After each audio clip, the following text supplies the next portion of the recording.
When you're out shopping for 7 megawatt offshore wind turbines, you think Samsung, right? Well, probably not. The brand is much more famous for its phones and flat screens. But arguably, the most important drivers of South Korea's biggest family business are these things. And for the first time in decades, the company's got a massive problem here. Samsung is under assault from all sides, and they are getting stretched thin. Samsung is in this position of playing catch-up, and that's difficult to do if you don't have growing revenue, if you don't have expanding profitability. And unfortunately, the chip profits tumble. Big disappointment. The semiconductor division reporting operating profit of 400 billion won. Totally missed analyst projections for 2.73 trillion.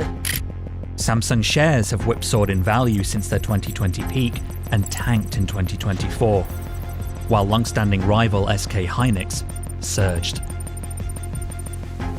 The crisis is easy to miss amid all this.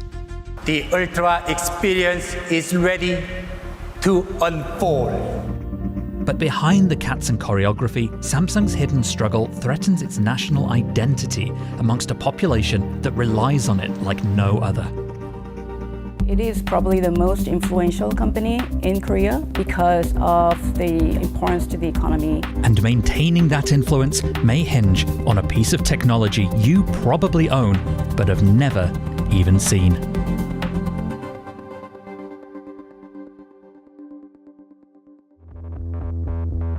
The Samsung Group comprises vastly more than just its flagship electronics empire. You can literally be born in the Samsung hospital, go to a Samsung school, live in a Samsung apartment, you work at Samsung, you come home, you put your food, which is made by Samsung, in the Samsung microwave and turn on your Samsung TV. It's a company with 400,000 employees all over the world. They make chips, they're in shipbuilding, they make apartment complexes. Samsung is the biggest company in the country. It is the biggest weighted in the Kospi index, which is the local stock market, and as well as the biggest contributor to the economy by any study that you can see. Samsung, in any given year, makes up about 1/5 of the country's exports. Imagine there's one company that's selling 1/5 of all the goods produced in that country. I mean, that kind of comparison doesn't exist anywhere. You get the idea. A career without Samsung is a Blackpink show without the superstars or their iconic light sticks. Samsung is so tied to the health and well-being of the South Korean economy that you just can't imagine a South Korea without it. So why is such a scenario even being hinted at? Well, for years now, electronics have driven Samsung, and not just these things. Its major product is computer memory, so-called DRAM or dynamic random access memory. Those chips go into everything from smartphones to the world's largest supercomputers. Samsung Electronics' semiconductor business has typically accounted for between 50 and 70% of the company's profit every year, and is central to its evolving crisis. So it's worth understanding how these chips work. Think about DRAM as a coffee cup. Imagine you want to drink as much coffee as you possibly can from the coffee pot, but you can't pour that coffee pot into your mouth, so you have to do it via a cup, right? Depending on the size of the cup, that will determine how much coffee you can drink in one go. Think of DRAM as that coffee cup. What Samsung's chips do is they hold that information ready for when the processor wants it. But what that information is, and the kind of processors using it, has evolved radically. AI has changed everything. Samsung, which dominated the memory market for decades, is now struggling to keep up with the latest technology. So, what went wrong? SK Hynix, lead the future! In 2013, SK Hynix and AMD teamed up to develop high bandwidth memory. It was the first product that was in the market. But at the time, it wasn't clear what it was going to be needed for. It was mainly for the gaming industry that they were kind of developing. It was a niche product. But that's often how things go in the semiconductor world. Build the stuff and let the industry figure out how best to use it. The chip industry, it operates on these 3 to 5 year cycles. You have to make massive billions or more dollars investments 5 years ahead of time sometimes. And, within those 5 years, a lot can happen. And over the last 5, a lot did. The release of ChatGPT has really changed everything.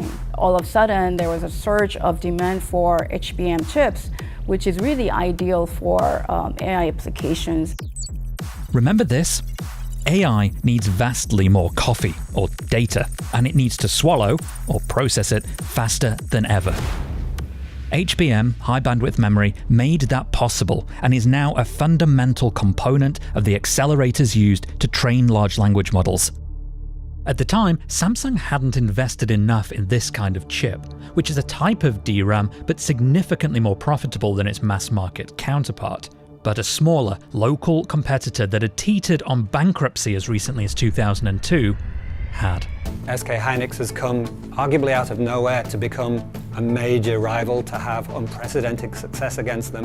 SK landed the contract with NVIDIA, which is the largest maker of AI chips, these logic chips in the entire world. You'll have seen the headlines about what that's meant for NVIDIA's investors. But the knock-on effect for its most important suppliers has been great too, particularly for SK Hynix. It's reported record quarterly profit that beat expectations, driven by its dominance in high bandwidth memory. SK Hynix's profit has continued to soar to record highs in the last year on the back of the AI boom, inspiring investors to pile into its stock and elevate that to historic levels as well. SK Hynix is providing about 20% of NVIDIA's cost of goods sold. It's the second largest supplier of semiconductors to NVIDIA, behind TSMC. Samsung is about 1% of NVIDIA's cost of goods sold, according to our analysis. Samsung is trying to really catch up, but it's very difficult. This year, Samsung was overtaken by SK Hynix in the DRAM market, ending its 3-decade lead. US manufacturer Micron isn't far behind either. And so this is devastating for the company. The company's vice chairman has issued an apology, a rare apology. It was a long one. It was quite an extraordinary mea culpa from the head of the chips division. The way it works in South Korea is that the company is an arm of the nation. It's a private company on paper, but they're expected to represent the interests of the South Korean people. And that's been the case for quite some time. Samsung got its start in 1938. This was at a time when South Korea as a nation was extremely poor. It was actually one of the poorest countries in the world. They started as a sort of a very small trading company for dried fish, rice, that type of business. And gradually, on and on, they expanded into these more complex industries until they finally got later into shipbuilding, into oil rigs, into the aforementioned offshore wind turbines, and of course, into electronics, which are now at the heart of its problem. So, what does Samsung need to do?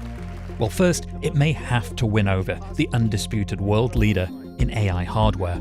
Samsung chips have been left out in the cold because they haven't passed the tests required by NVIDIA to become a contractor. All they've said publicly is, we want Samsung to be better, we hope they'll get there, we're sure they'll get there. But clearly they're not buying from Samsung right now, according to the numbers. Samsung is now mounting an all-out push into next-generation HBM4, aiming to close the gap with SK Hynix. On recent earnings calls, Samsung executives have acknowledged as much, but they also say its next-generation custom chips have been drawing great interest from the industry. But it'll take some time for the money to show up from sales of those. Samsung doesn't just design and manufacture its own chips, like those NVIDIA needs. It also has a foundry business that only manufactures chips other companies design, and this is under intense pressure too, particularly from Taiwan's TSMC, which controls about 2/3 of the global foundry market. The most recent quarter, Samsung has about 8% market share, and they're struggling to gain large customers. There may be some light at the end of a tunnel, though. In July, Samsung said it had reached a $16.5 billion pact with Tesla to produce its next but one generation of AI semiconductor.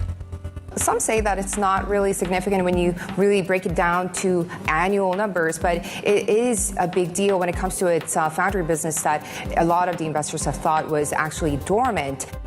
That foundry battle is one the South Korean company will have to keep fighting, alongside the one with SK Hynix in the memory space. On the logic front, TSMC is just going over the horizon on everybody and is increasingly dominating that very profitable market. I think there is a bit of a lesson that we can learn from all these giants, that, you're successful today doesn't mean that you will successful tomorrow. Just look at Intel. Intel in 2021 was the world's largest chip maker. Now it's well down the ranks. Samsung is not in the Intel camp yet, but it could be. And that's the concern that Samsung investors have, that Samsung insiders have.